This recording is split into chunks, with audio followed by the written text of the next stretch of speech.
স্বাস্থ্য খাতের সব দুর্নীতির বিচারের দাবি জানিয়েছে বৈষম্য বিরোধী ছাত্র আন্দোলন। রাজধানী কর্মীটোলা জেনারেল হাসপাতালে আন্দোলনে আহতদের দেখতে গিয়ে এ দাবি করা হয়েছে। স্বাস্থ্য অধিদপ্তরের অতিরিক্ত মহাপরিচালক আহতদের সুচিকিৎসা নিশ্চিত করার আশ্বাসের পাশাপাশি সবার চিকিৎসা পাওয়ার অধিকার নিশ্চিতের দাবি করেন।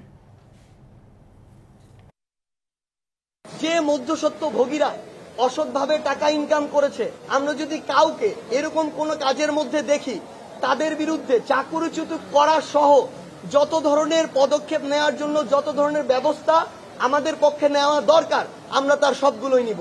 স্টেটকে দায়িত্ব নিতে হবে সার্বজনীন স্বাস্থ্য এবং চিকিৎসার জন্য একটি ইন্স্যুরেন্স পলিসি করতে হবে, যার মধ্য থেকে সবাই এমপ্যানেল প্রাইভেট হসপিটাল এবং গভর্নমেন্ট হসপিটালে কোনো নাগরিককে যাতে কোনো অর্থ দিতে না হয়। এই হুঁশিয়ারি অত্যন্ত স্পষ্টভাবে দিয়ে যাচ্ছি, আমরা জিরো টলারেন্স পলিসি অ্যাডপ্ট করব।